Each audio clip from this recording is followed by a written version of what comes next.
Alright, good morning guys. It is Friday today. I'm getting a pretty late start this morning. Slept in a little bit. We got about an inch of rain last night. And I think we'll still be able to pick beans today. The wind's blowing, sun's shining, and everything like that. So that's all good. But we just needed to give it some time to dry out and stuff. There's water laying around everywhere this morning, so I went back to bed, and Dad hauled the truck in. I don't know, just did some little things around. But I'm hoping we can get the floating head to work.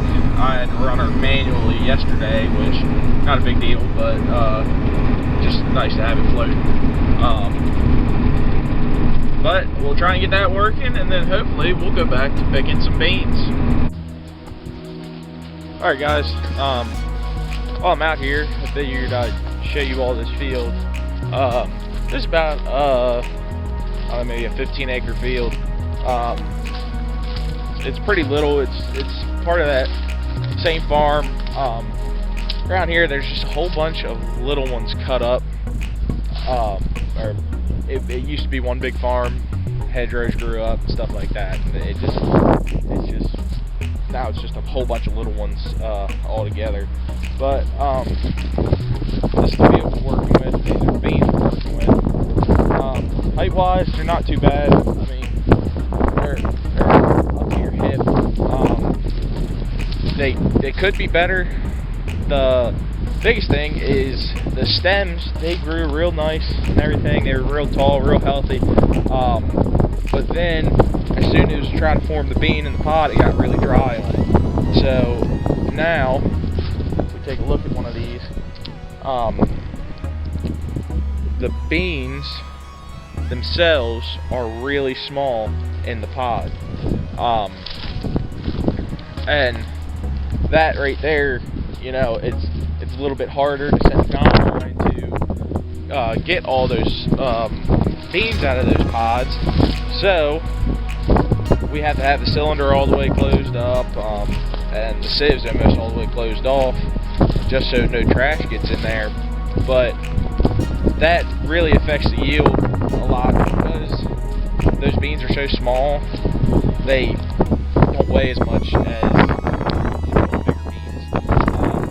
You don't get as much off the field with those little beans. So that's just kind of what we're working with out here.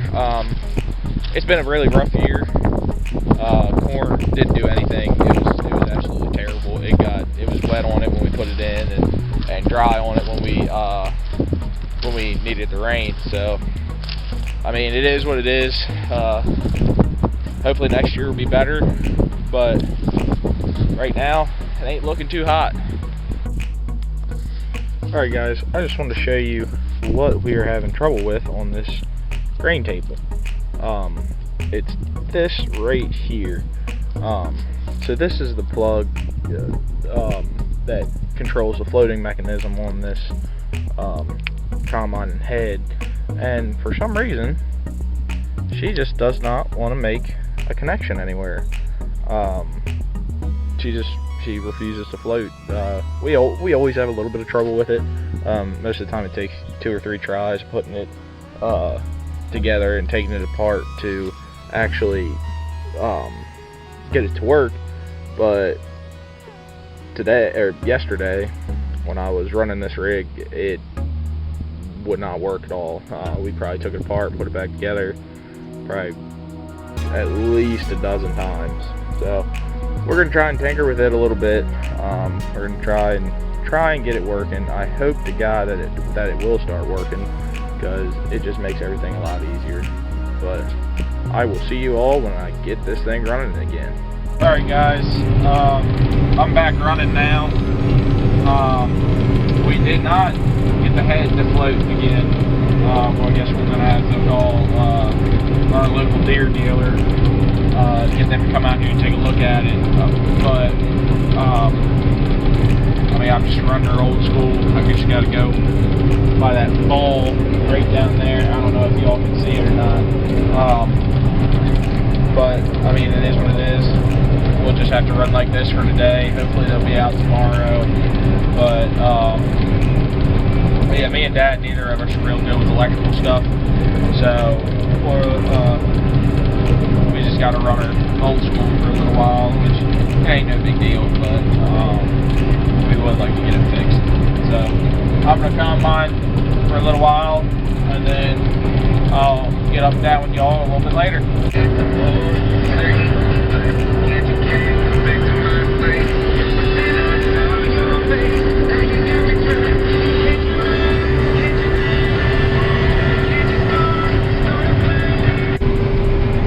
Alright guys, our local Deere dealer came back out here and he got us pretty well fixed up now.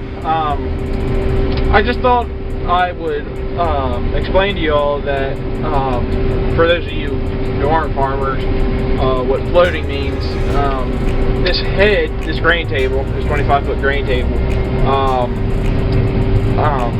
it rides on the ground. It sits on the ground when you're going along, and it's got sensors underneath of it that tell it how far it is from the ground. So it tries to maintain the same height at all times.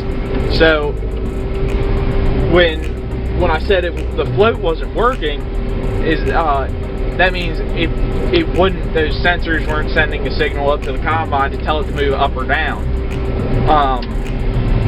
So I'll give you a little bit of an example right now. If I stop and I raise this head up, okay, then I just hit the button one time. It goes down to the correct height.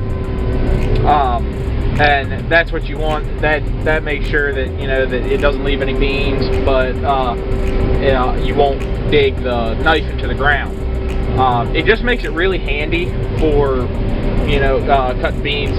Beans is that's the only time you ever use that floating feature. When you're cutting wheat or sorghum or corn, you don't ever use that. But I just thought I'd give you all a rundown on why we wanted it to float, and why it was kind of a pain that it didn't. When the float didn't work, I would have to move it up and down. I would have to be constantly watching that ball move up and down over there. I don't know if y'all can see that. I'll try and zoom in on it. But that right there,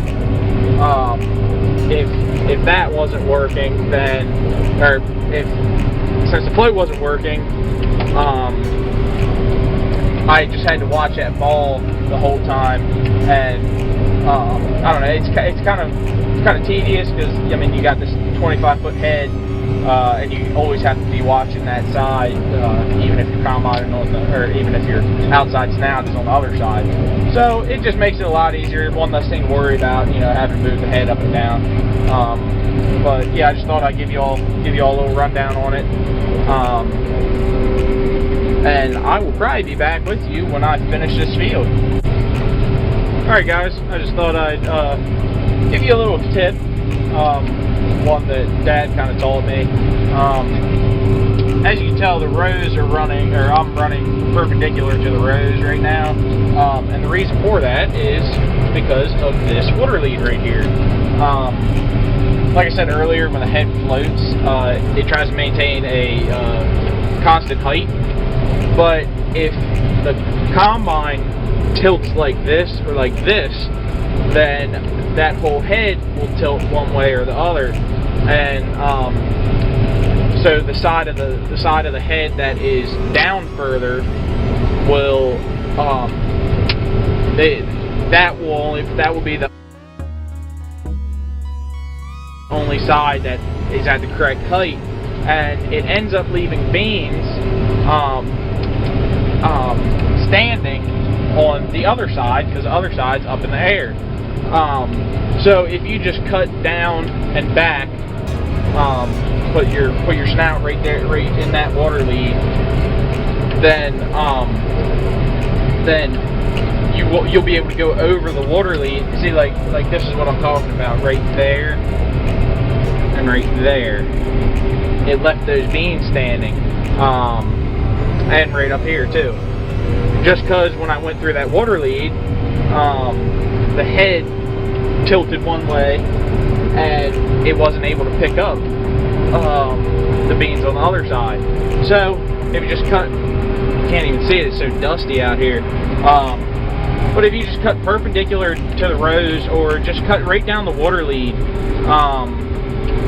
then you'll be able to pick up the head when you go across there, and you won't have to worry about missing those beams. It's just a little trick that Dad kind of taught me, and it really helps, you know, make sure you get everything instead of leaving beams all down that water lead. So I just thought I'd let you all know.